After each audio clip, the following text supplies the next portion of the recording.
Assalamualaikum warahmatullahi wabarakatuh. Selamat datang dan salam sejahtera untuk kita semua dalam pembahasan mengenai pondasi bisnis syariah. Pada pertemuan kali ini, kita akan menyelami secara komprehensif landasan fundamental, prinsip, ruang lingkup, dan mekanisme operasional bisnis yang sesuai dengan syariat Islam. Mari kita mulai perjalanan ilmiah ini dengan menyadari bahwa bisnis syariah bukan sekedar teori, melainkan panduan hidup untuk meraih keberkahan. Mari kita mulai dengan memperhatikan gambaran visual yang sangat komprehensif ini. Penting untuk dipahami dari awal bahwa bisnis syariah tidak berdiri sendiri. Ia justru dibangun di atas fondasi yang kokoh dan saling terhubung, yang mencakup transaksi bisnis syariah, tenaga kerja syariah, permodalan syariah, dan bentuk perseroan syariah. Dengan kata lain, ini adalah ekosistem bisnis yang terintegrasi secara utuh dengan nilai-nilai Islam.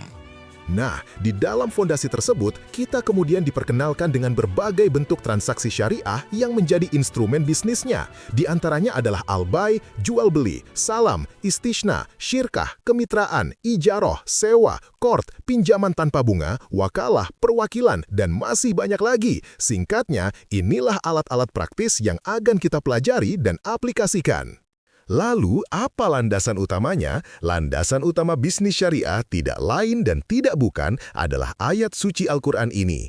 Ayat ini dengan tegas menyatakan bahwa Allah Subhanahu wa Ta'ala melarang memakan harta dengan cara yang batil dan hanya membolehkannya melalui perniagaan yang didasari suka sama suka antara din minkum. Hal ini jelas menegaskan prinsip keadilan dan kerelaan sebagai jiwa dari setiap transaksi. Mungkin timbul pertanyaan, mengapa kita harus repot-repot mengikuti aturan ini? Nah, menjawabnya dapat dengan mengingatkan kita pada sebuah hadis yang sangat mendalam. Bayangkan, di akhirat nanti kita akan dimintai pertanggungjawaban atas 5 hal. Salah satunya adalah dari mana harta kita peroleh dan untuk apa kita belanjakan. Oleh karena itu, bisnis syariah pada hakikatnya adalah panduan untuk memastikan harta kita halal dan berkah, sehingga kita siap mempertanggungjawabkannya. Tidak berhenti di situ, Rasulullah Shallallahu Alaihi Wasallam bahkan mendefinisikan kebangkrutan yang sesungguhnya bukan terletak di dunia, melainkan di akhirat. Menurut baginda, orang yang bangkrut adalah mereka yang amal baiknya habis untuk membayar dosa-dosa muamalah, seperti memakan harta orang lain dengan cara yang zalim, hingga akhirnya dilempar ke neraka. Ini adalah sebuah peringatan yang sangat keras dan patut kita renungkan bersama. Seringkali, banyak orang yang merasa perbuatannya sudah baik, padahal bisa saja sia-sia di mata Allah karena tidak mengikuti petunjuknya.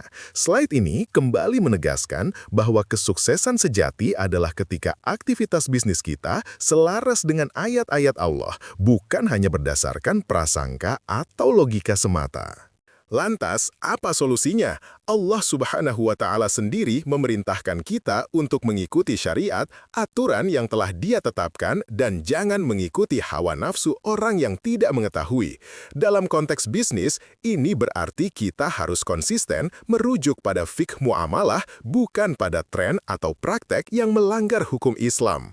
Tapi, jangan khawatir, di balik perintah dan larangan selalu ada janji Allah yang menghibur dan memotivasi. Ayat ini adalah jaminannya. Barang siapa yang bertakwa dengan menjalankan bisnis sesuai syariat, maka Allah akan memberikan jalan keluar dari setiap kesulitan dan memberi rizki dari arah yang tidak disangka-sangka. Dengan demikian, bisnis syariah adalah investasi yang tidak hanya untuk dunia, tetapi juga untuk akhirat.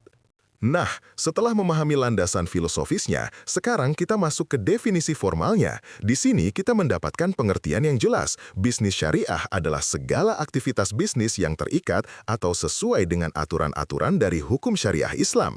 Ini adalah rambu-rambu yang jelas yang membedakannya dari bisnis konvensional. Lalu, apa itu hukum syariat itu sendiri? Hukum syariat didefinisikan sebagai seruan atau firman dari Asy-Syari Allah Subhanahu wa Ta'ala yang terkait dengan perbuatan manusia. Definisi ini menekankan 2 hal, sumber hukumnya yang ilahiyah berasal dari Allah dan objeknya adalah semua tindakan kita sebagai hamba. Definisi tersebut dilanjutkan dengan menjelaskan bentuk seruan tersebut yang bisa berupa tuntutan, iktidoh, pemberian pilihan, takhir, atau penetapan sesuatu, wad'i. Selanjutnya, hukum syariat kemudian dibagi menjadi dua bagian besar, hukum taklifi dan hukum wad'i. Lalu, apa perbedaannya? Hukum taklifi adalah hukum yang mengatur perbuatan manusia secara langsung. Contoh, sholat itu wajib. Sebaliknya, hukum wad'i mengatur perbuatan manusia secara tidak langsung dengan menetapkan sebab, syarat, atau mani' penghalang bagi suatu hukum. Contoh, wudu adalah syarat sah sholat. Lebih detail lagi, hukum taklifi ini meliputi tuntutan tegas, wajib dan haram, tuntutan tidak tegas, sunnah, mandub, dan makruh, serta pemberian pilihan, mubah. Di sini, pada intinya, merangkum 5 status hukum bagi perbuatan manusia: wajib, fardu, haram, sunnah, mandub, makruh, dan mubah, boleh. Bayangkan ini sebagai skala penilaian untuk setiap tindakan kita, termasuk dalam berbisnis. Kita mulai dengan memahami definisi hukum wad'i. Secara bahasa, wad'i berarti peletakan atau penetapan. Secara istilah, hukum wad'i adalah hukum di mana asyari, Allah Subhanahu wa Ta'ala, telah mengaitkan dua perkara dalam satu hukum. Dengan kata lain, ini adalah hukum-hukum yang mengatur hukum lainnya. Bayangkan, ini seperti rambu-rambu jalan raya yang mengatur kapan kita boleh berjalan, berhenti, atau belok. Inilah fungsi hukum wad'i dalam mengatur hukum-hukum taklifi. Setelah memahami definisinya, kini kita lihat pembagiannya. Hukum wad'i memiliki 7 komponen utama yang saling terkait: sebab, syarat, mani', azimah dan ruksah, sah, batal, dan fasad. Ketujuh komponen ini membentuk sebuah sistem yang lengkap untuk menilai validitas suatu perbuatan hukum dalam Islam. Mari kita bahas yang pertama. Sebab. Sebab adalah tanda yang menunjukkan adanya suatu hukum syara. Ibaratnya, hujan adalah sebab untuk diperbolehkannya berkayamum menggantikan wudhu. Dalam konteks bisnis, penandatanganan akad adalah sebab yang menimbulkan konsekuensi hukum bagi para pihak. Berikutnya adalah syarat. Syarat adalah sesuatu yang keberadaannya menentukan sah atau tidaknya suatu hukum. Perbedaan mendasar dengan sebab adalah jika sebab itu memicu, maka syarat ini mensyaratkan. Contoh sederhana, wudu adalah syarat sahnya sholat. Dalam muamalah, kerelaan kedua belah pihak adalah syarat sahnya akad jual beli. Komponen ketiga adalah mani. Mani adalah segala sesuatu yang keberadaannya menghalangi adanya suatu hukum atau membatalkan sebab.